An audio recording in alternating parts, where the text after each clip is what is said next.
নমস্কার। আপনারা হয়তো শুনেছেন যে শ্রম কার্ড থাকলেই ৩,০০০ টাকা করে আপনি প্রতি মাসে পেনশন পাবেন। কিন্তু এ কথাটাও সত্যি, এর মধ্যে বেশ কিছু নিয়মাবলী রয়েছে এবং এই পেনশন প্রকল্পে আপনাকে নাম নথিভুক্ত করতে হবে। যেই এসএমএস এসেছে সেটা সম্বন্ধে প্রথমে বলে নেই, তারপর বিস্তারিতভাবে আপনাকে জানিয়ে দেব। এই পেনশন প্রকল্পের কী নিয়মাবলী রয়েছে, কত টাকা আপনাকে পেমেন্ট করতে হবে, কত বছর পর আপনি পেনশন পাবেন এবং কত বছর বয়স পর্যন্ত আপনি আবেদন করতে পারবেন। মোবাইলে যেই এসএমএস এসেছে সেই এসএমএস দেখে নেওয়া যাক। ফর ₹3,000 পেনশন, ৩,০০০ টাকা পেনশন জয়েন্ট প্রধানমন্ত্রী শ্রমযোগী মনধন পেনশন যোজনা @mandhan.in। এই ওয়েবসাইটের মাধ্যমে আপনি ৩,০০০ টাকা করে যে পেনশন পাবেন সেই পেনশন প্রকল্পের নাম নথিভুক্ত করতে পারবেন। Monthly contribution starts from Rs 55, ৫৫ টাকা করে আপনাকে কিন্তু জমা করতে হবে। এটা হচ্ছে স্টার্টিং যে অ্যামাউন্ট রয়েছে জমা করা, সেটা সবার ক্ষেত্রে কিন্তু একই টাকা হবে না, সবার ক্ষেত্রে আলাদা আলাদা অ্যামাউন্ট রয়েছে। আপনার ক্ষেত্রে কত অ্যামাউন্ট হবে আপনি এই ভিডিওর মাধ্যমেই জানতে পারবেন। প্লিজ ভিজিট নগর নিগম, নগরপালিকা, নগর পরিষদ, কালেক্টরেট, জেলা পরিষদ, তেহসিল, বিডিও ফ্রম 25 আগস্ট 2025 অথবা ishram.gov.in। এখানে অফিসের নাম দেওয়া রয়েছে, আপনি 25 তারিখ থেকে এই অফিসে গিয়েও কিন্তু যোগাযোগ করতে পারেন। এই ওয়েবসাইটের মাধ্যমেও কিন্তু আপনি নাম নথিভুক্ত করতে পারবেন অনলাইনের মাধ্যমে। নাম কিভাবে নথিভুক্ত করবেন সে সম্বন্ধে ভিডিও আমার চ্যানেলে অলরেডি রয়েছে, চাইলে আপনি দেখে নিতে পারেন।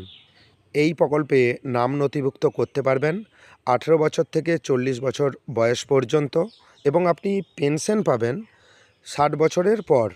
পেনশন প্রকল্পে শুরু হবে 60 বছরের পর এবং আপনাকে টাকা জমা করতে হবে 18 থেকে 60 বছর পর্যন্ত এবং আবেদন করতে পারবেন 18 থেকে 40 বছর পর্যন্ত, পুরুষ মহিলা উভয়ই আবেদন করতে পারবেন।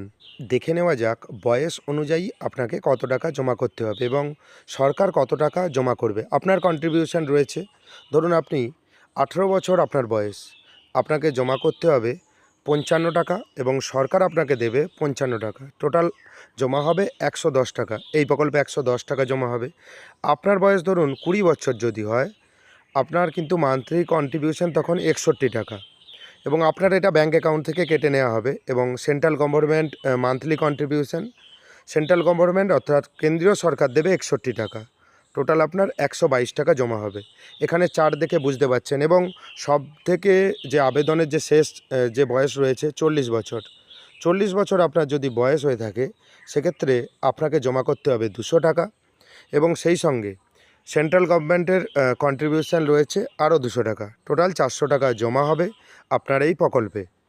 এই প্রকল্পে আপনি যে পরিমাণ টাকা আপনার ব্যাঙ্ক অ্যাকাউন্ট থেকে ইসিএসের মাধ্যমে কেটে নেওয়া হবে, সেই পরিমাণ টাকা কিন্তু কেন্দ্র সরকারও দেবে। আপনি যদি 55 টাকা দেন এই প্রকল্পে, আপনার বয়স অনুযায়ী যে টাকা ধার্য হবে সেই টাকা দিতে হবে এবং কেন্দ্রীয় সরকারও দেবে 55 টাকা। এই প্রকল্পের পেনশন পাবেন আপনার বয়স যখন 60 হয়ে যাবে, তখন কিন্তু আপনি পেনশন পেতে শুরু করবেন ৩,০০০ টাকা করে প্রতি মাসে। শুধুমাত্র শ্রম কার্ড থাকলেই যে আপনি পেনশন পাবেন তা কিন্তু নয়। এই প্রকল্পে আপনাকে নাম নথিভুক্ত করতে হবে এবং আপনার কন্ট্রিবিউশন আপনাকে জমা করতে হবে। ভিডিওটি কেমন লাগলো জানাবেন। যদি ভিডিওটি ভালো লাগে ভিডিওটি লাইক করে দেবেন এবং ভিডিওটি বেশি বেশি করে শেয়ার করবেন। চ্যানেলে নতুন হয়ে থাকলে চ্যানেলটিকে সাবস্ক্রাইব করে দেবেন পরবর্তী গুরুত্বপূর্ণ আপডেট পাওয়ার জন্য। ধন্যবাদ।